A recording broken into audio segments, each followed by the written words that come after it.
They collected a lot of cars over time.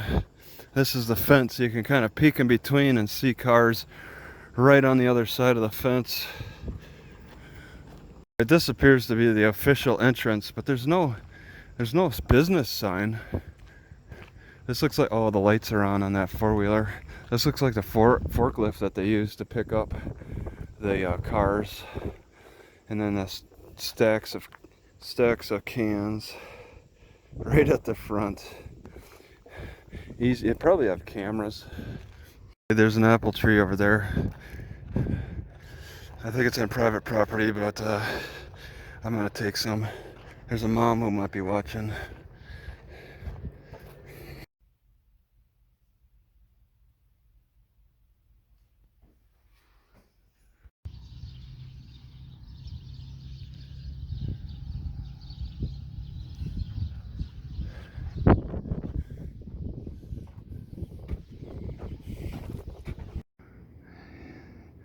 Yeah, the fires still have brought smoke over Greenbush. Alright, it's like 3:30 a.m. and all night I've been just waking up with some kind of anxiety in my heart. It seems environmental. I don't know what to think of it. Second night in the same spot. I'm not sleeping here a third night.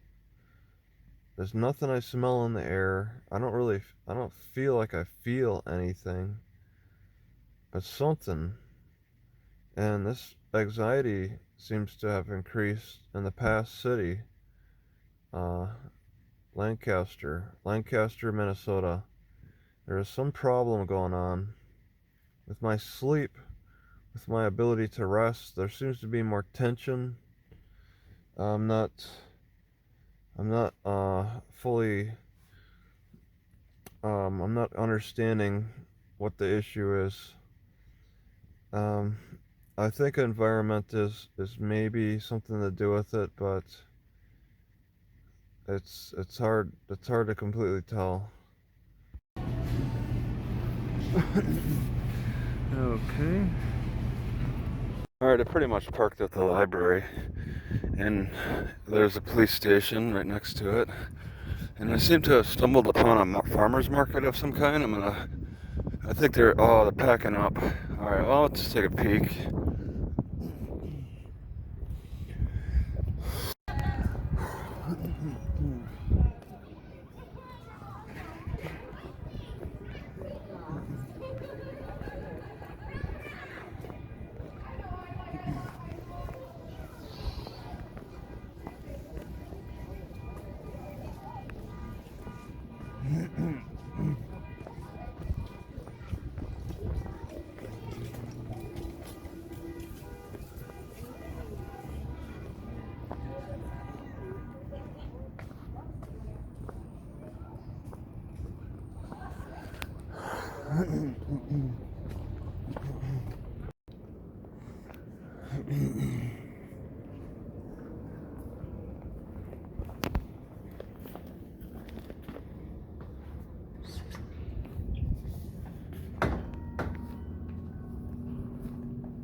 This is pretty cool.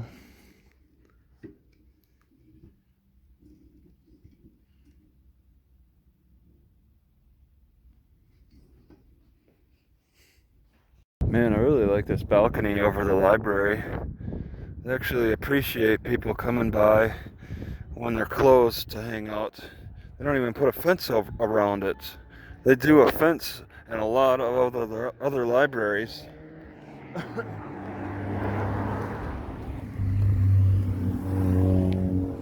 And then across the river there's a concert.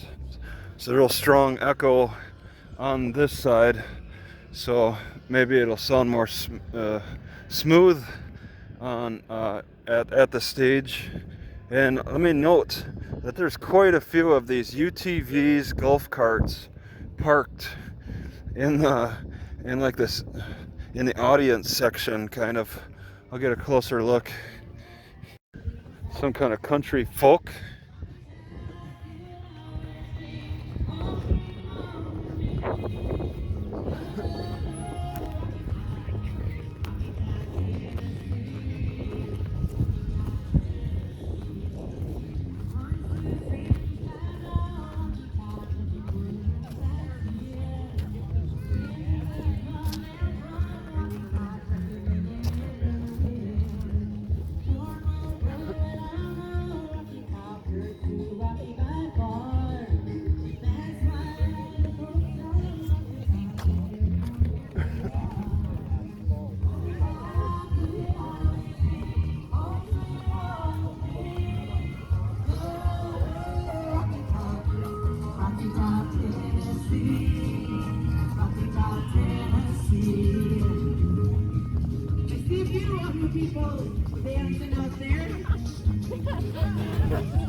It may sound like fun, but those people in the audience are very stiff.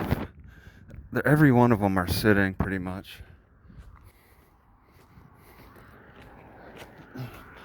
I didn't like the stares that I got, because I was the tallest person in the crowd by just simply standing.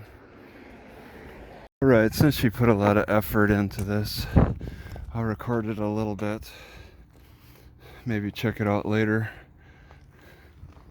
Alright, I'm walking kind of near the downtown around neighborhoods and stuff, and I do recall seeing on the map there was a Polaris something factory, maybe, probably next to the train tracks, so they can ship out their big yeah, there it is.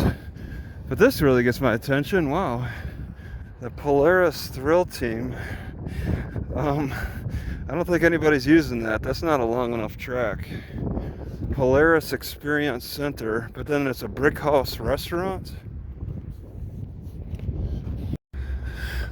So they have Polaris gift shop and exhibits. So there might be more to look at here inside like the gift shop. You can see they got Polaris vehicles on top. People actually would do this. And yeah, it's a team. There's a team that actually does a loop. There's quite a bit of noise. I think I'll circle around this building.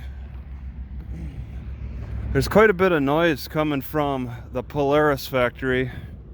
So people might be having some good paying jobs. This is a paved trail too. I don't know how far it goes, but that's kind of cool. Something maybe to explore.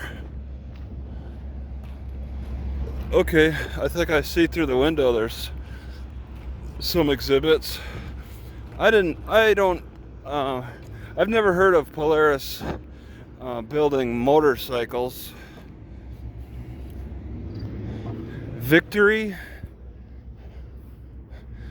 They have the Victory brand. Oh, it's only the employee entrance.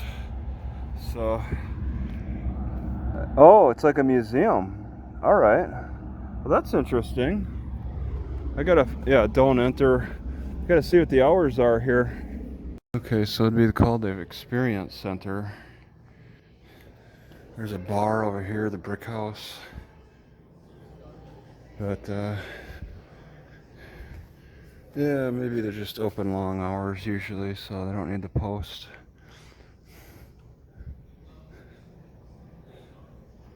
Yeah, they call it a museum.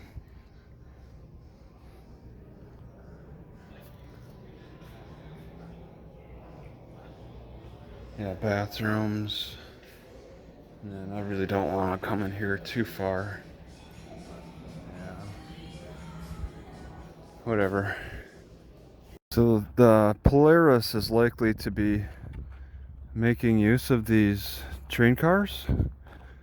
But then again, look at the shape of them. They're shaped more for grain loading and hauling to support the grain bins, actually. Yeah, Polaris would need different cars instead, I would think. And they're just down that way.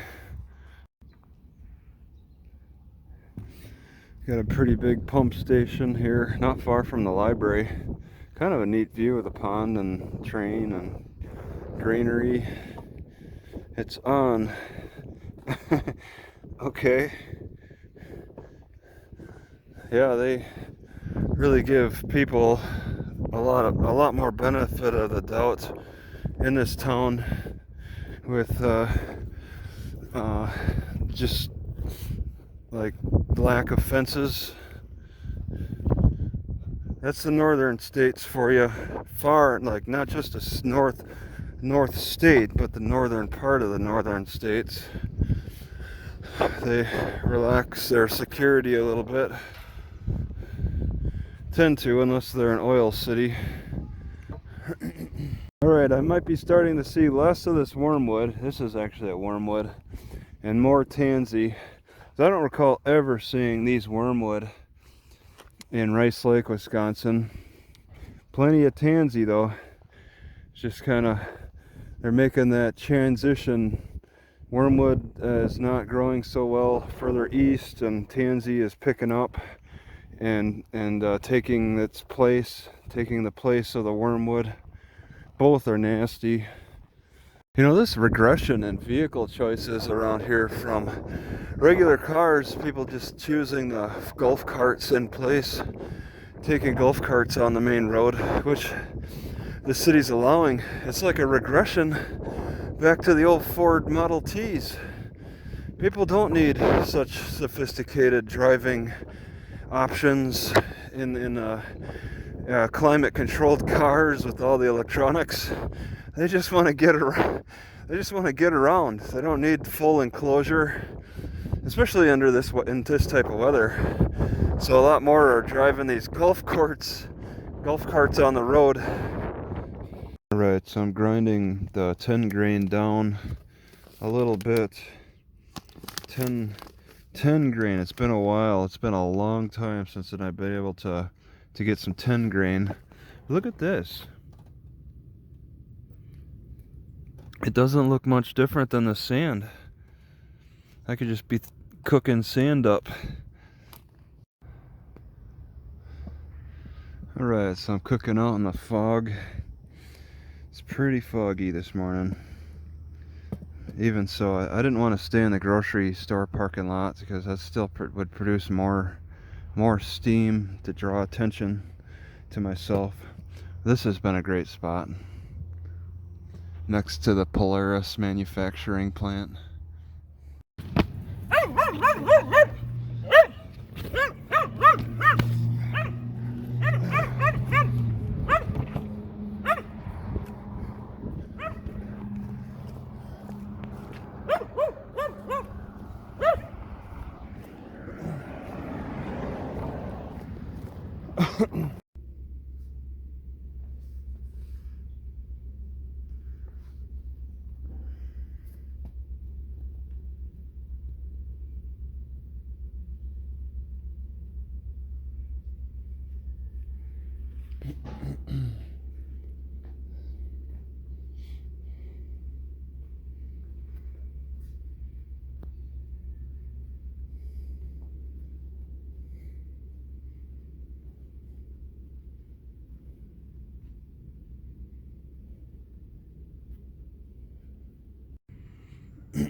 Kind of an interesting display.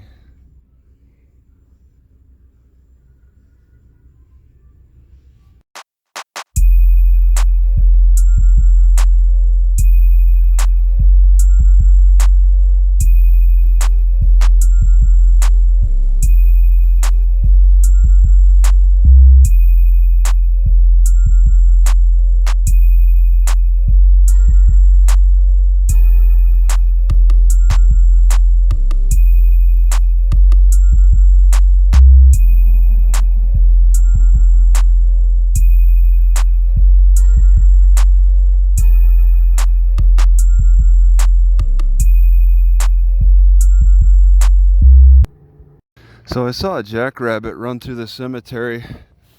Yeah, there he is. I don't think I can zoom in on him really good though. He's starting to lay down low.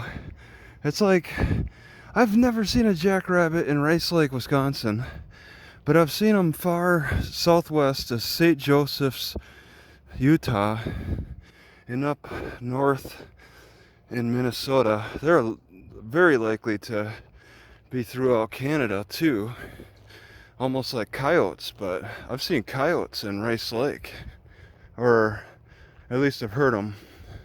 Maybe the reason I'm not aware of jackrabbits in Rice Lake is because they don't make any noise.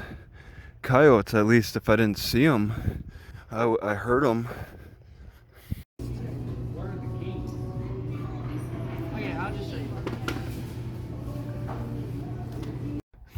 So Polaris provided this water park. I don't know how it turns on. You can see here they're the titanium donors. And then they put a basketball court. The bathrooms too. They don't even lock the bathrooms at night. And there was like, I don't know, like 10 young men here last night. And the bathrooms are clean still. They don't trash the bathrooms. Well, there's also a skate park too. Pretty significant skate park. And they're taking care of their resources. Alright, I'm gonna pick the grass along the edge here because the city hall, library, police station, you can see it's wet on the sidewalk. They're watering the edge of the grass. It's running off onto the edge. It's pretty nice. The grass looks decent on along the water flow. Look at this. This is dry. And then you come down here into the more watered area, and it's a lot more moist, a lot more moisturized, healthy looking. It's perfect for picking. All right, so I'm in Warroad at the fishing pier.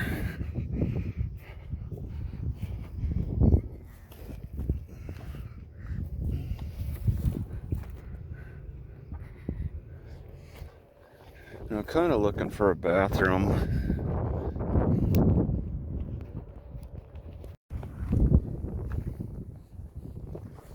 There used to be a fort here.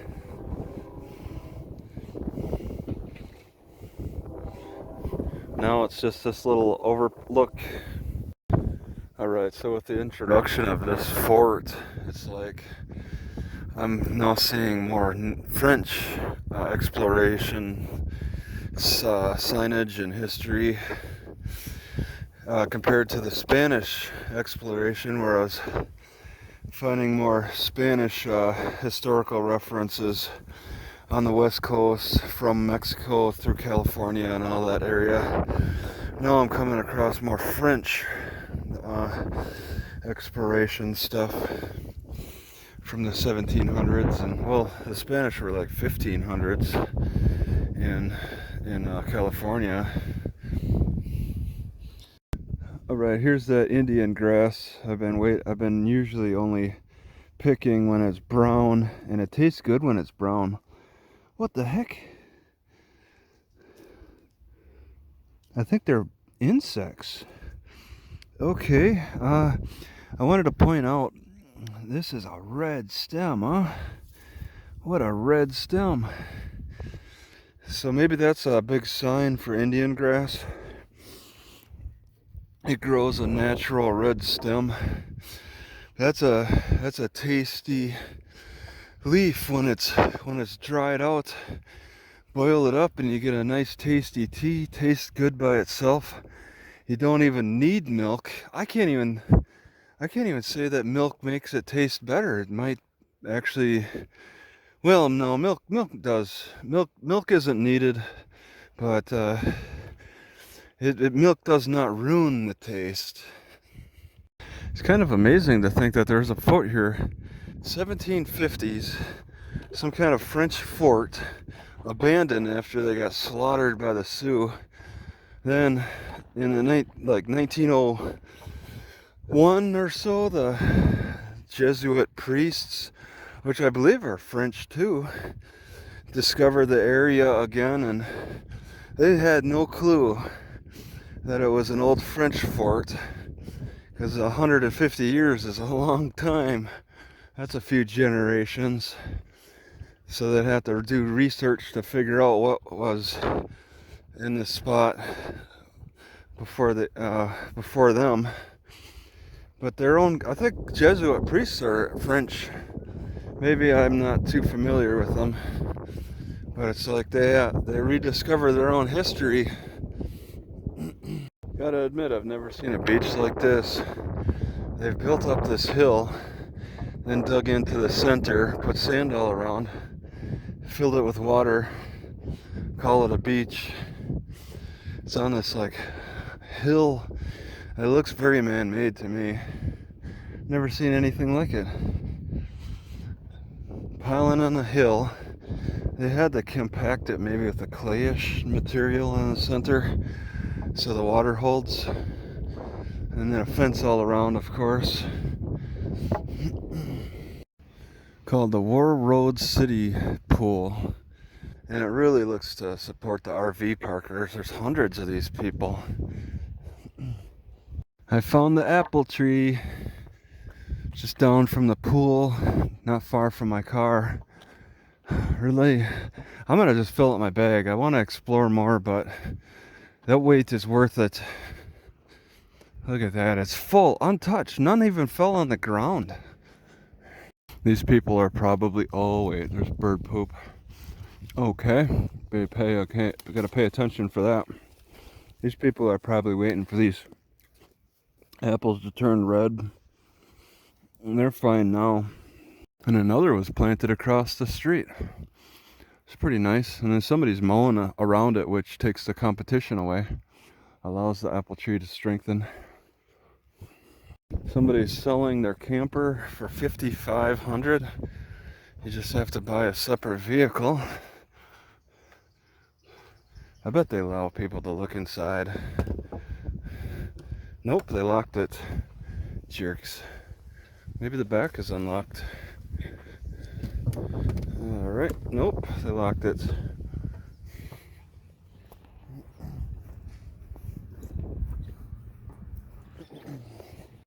They got one of the most major campgrounds for RVs I've seen around here in the park at Warroad. Oh, there's the bathrooms. Okay, a second set of bathrooms. It's just so big they can have several locations for bathrooms. And you really wouldn't see this on the map from above because a lot of them are hidden in the trees. All you'll see are trees. You won't suspect how much camping activity they've squeezed in here. And a lot of the campers look kind of abandoned. Okay, so here's, I guess, the more primitive camping for the tents. And there really are a tribe of tents. That is something else. Some look like they've really set up shop for a permanent stay. But I mean, I'm sure the winter pushes them out. And tents are looking pretty established. See what the sign says. Okay. So the whole area is such a massive area for camping or for RVing here up to the lake. A lot of boats and RVs and campers and golf carts, Polaris, UTVs. Now I'm getting into neighborhoods. With all the campers in Warroad, I would expect the city council or town council to establish stronger camping rules in the town. And I'm very interested in trying to sleep overnight in the Doug's supermarket parking lot. Looks like I could maybe get away with it on the end of the parking lot.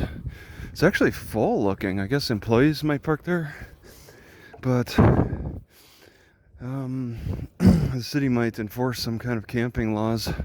But I am a good distance from that campground, away from the shore here. So, I don't know. I think I could get away with it. It's just a risk I have to take.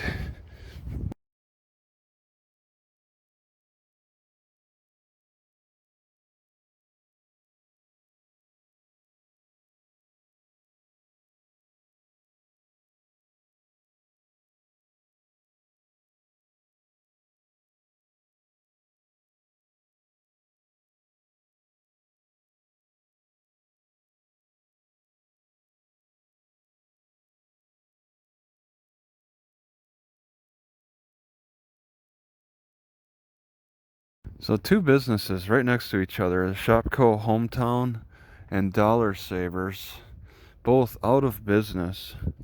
And I just wonder, like, what is it like? It must just feel awful to open up and not have like a single customer all day.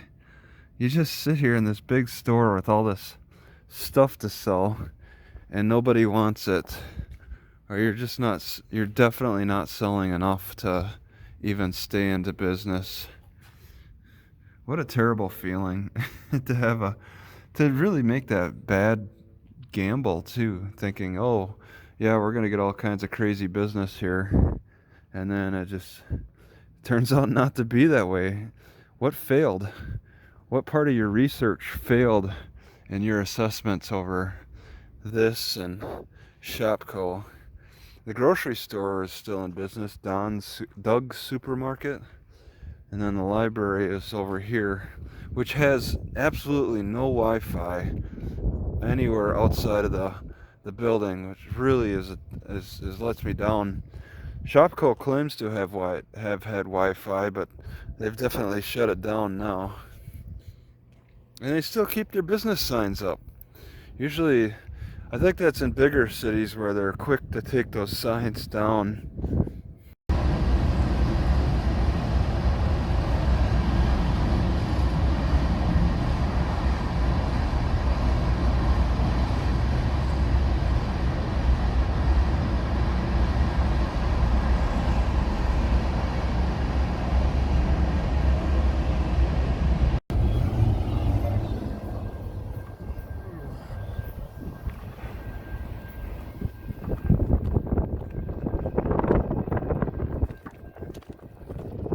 Oh man, I was gonna cross. Looks like a swamp down there. These are kind of rare.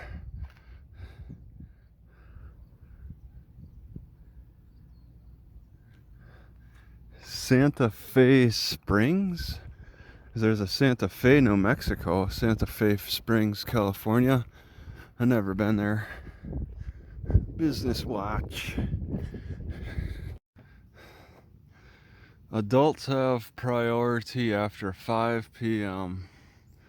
Looks kind of newly paved. Oh, that's parking. Okay, it's Warroad. This is for Warroad. Wisconsin will get tropical trees in the future, just like redheads will be able to tan in the sun. So it kind of looks like they have Olympic training here for maybe hockey town. And you can look through this window. I saw a little bit of a gym. Yeah, this isn't just some competition place. It looks lacking of, where's the kettlebells? Lacking of kettlebells. Yeah, this is a serious hockey town. training area. Right across the street from the Olympic Arena. I see that there's this type of plant. Oh, it's beans or soybeans. Okay. Leaves of 3. Leaves of 3, let it be. Let those soybeans be. Right at this Olympic Center behind it, they got this, looks to be brand new. It doesn't even look like it's connected yet. The arid ice. They measure inches for reactivation and supply. Wheel movement. This thing is mobile? Is it open? It's, oh, it's a lock. Okay. Packing list. Yeah, high voltage. Wheel movement. Burner controls. Gas. So, okay. It's gas and electric. And then this is, oh, well, they probably have it maybe sealed. Because there's no air. The air is not connected yet. And this is probably locked. I hear noise in there. So maybe it's some kind of ice maker for the hockey rink inside. Open circuit. It's not a very large unit, so it's really strange. I don't know if it's maybe for a small room. Doesn't seem like something like that would be able to keep a ice rink cold. Alright, I was told about the shed across from Marvin Windows, and it's supposed to be a free museum type thing. Windows, you can see through the windows pretty easily. You get an idea of what's going on in here. Welcome to the shed. And it pretty much is a shed full of cars, old cars that win trophies. I walked by this situation before. The cop pulls over, he had his lights on, pulls over this guy in the white car, and as I'm sitting at the shed, the guy walked by. I didn't really recognize him at first, but the cop kicked him out of his car. I guess he's gonna have his car towed for some reason. The guy who was driving the car walked away the other way, and this is the car coming back this way. That's really strange. This guy that's driving that white car pulled his truck into the Marvin Windows parking lot. I don't understand why the young driver who the cop pulled over originally didn't stay by the car. He just walked away, like walking out of town. And then this guy who maybe looks 10-15 years older drives and then picks the car up and leaves his truck behind. What a strange situation. Like, did the young guy not have a license? Because it's obviously not an insurance issue. What if the driver of that car was actually the tow truck driver and he just didn't bring out his tow truck? The car works perfectly fine and he just decides to get an escort from the cop to the tow yard, and the guy that was originally driving just walks away for whatever reason. Maybe if it was an insurance issue, the cop felt like it would be the best idea to escort the car to the tow yard instead of needing to actually bring a tow truck out. What a strange situation.